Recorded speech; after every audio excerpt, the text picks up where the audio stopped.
Welcome in, along with Sam Monson. I'm Steve Palazzolo, and this is your free agency update because, Sam, the franchise tags have been given out to a number of players. So we're going to update the PFF top 10 free agents. But let's first discuss some of those franchise tags, almost all of which went to this deep group of edge defenders. We thought it would be a great place to improve your pass rush this offseason, but not so much. Yeah, it looked like a great free agent group. If you needed an edge rusher, if you needed a defensive lineman, period, there was a whole ton of them in our top 10, and they've almost all gone. The franchise tag has taken a giant hammer to that list, and of course Brandon Graham as well got re-signed by the Eagles, so now we're left with basically just Trey Flowers. Yeah, so Trey Flowers, he'll still be the number one edge, but real quick, just to go through the list, DeMarcus Lawrence, he has been franchise tagged by the Dallas Cowboys. You mentioned Brandon. Again, for the second year in a row. We'll see if he enjoys that or not. Brandon Graham re-signed by the Philadelphia Eagles. Grady Jarrett, franchised. Jadeveon Clowney, franchised. And then Frank Clark and Dee Ford, also franchised. So that is 5 players in our top 10. Initial free, 6 players in our initial top 10, because I can't count, that have all been either re-signed or franchised. So that leaves our new free agent group. You mentioned Trey Flowers. He's now up at number 2 and by far the top edge. And then Earl Thomas, still our number 1 player on the free agent board, with Landon Collins coming in at number 3. So it's edges and safeties in this free agent class. Yeah, and the safety group, I think, is now the strength of this class. It was defensive line in particular, edge rusher. There's a lot of really good safeties available this year.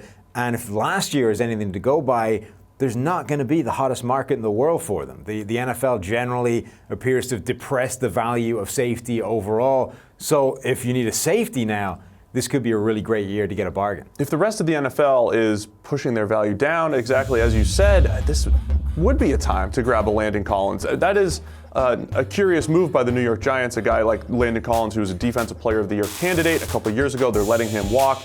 I know with safety, scheme fit is huge. We talked about Earl Thomas being that perfect free safety. Landon Collins, more of a box safety, but could play the too high safety role. Adrian Amos with the Chicago Bears, LaMarcus Joyner, they're all out in the open market. If they find the right fit, though, teams could absolutely find steals with those players because they are pretty versatile. Right, and even going further down the list, you've got Eric Weddle, now a free agent, the Baltimore Ravens, letting him go.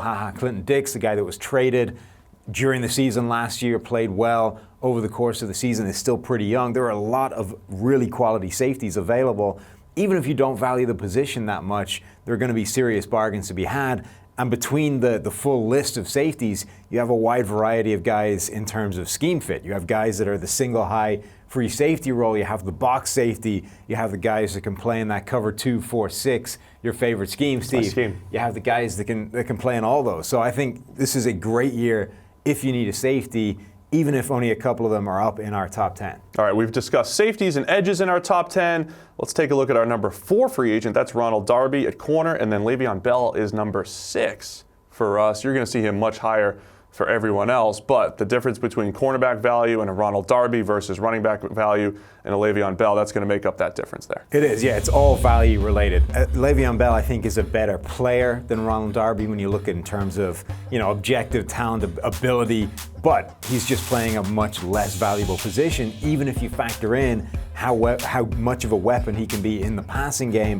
The value of a cornerback being able to go toe-to-toe with a number 1 wide receiver, take him out of the game, it's just a much more valuable proposition. So Darby gets boosted up the board ahead of a guy like Le'Veon Bell for us. And then rounding out the top 10, Ndamukong Suh is sitting there at number 8, a guy that we said, look, you might be able to get him for a 1 or 2 year contract as he's toward the tail end of his career, but still more than capable of taking over games, especially if you cut down his workload. He's been an 800 to 1,000 snap guy every single year. You cut that down to even just 500 to 600 snaps, you can get some dominant play there. Yeah, he showed last season with the Rams he wasn't as good as he's been in the past, but he was able to turn it on when they hit the postseason, was still able to have really big, impactful games.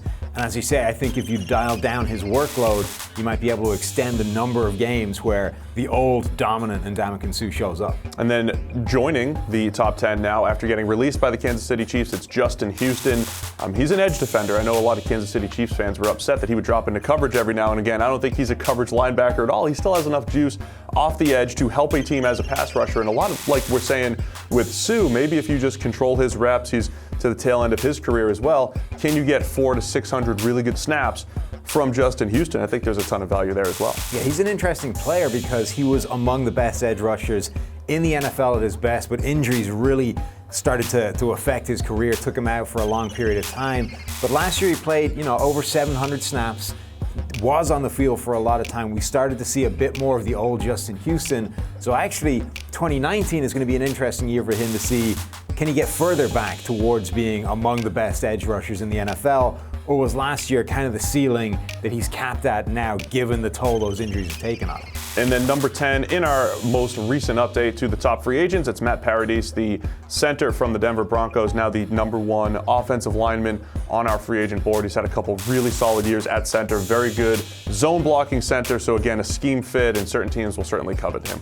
Name of the game in free agency, finding value and finding the right fit from these guys that we've seen in different situations in the NFL. So that's your updated PFF top 10 free agents. Be sure to get to ProFootballFocus.com for the entire list and stick with us all throughout the free agency madness, because we'll be updating our list and telling you just how great your teams did when they sign all these players.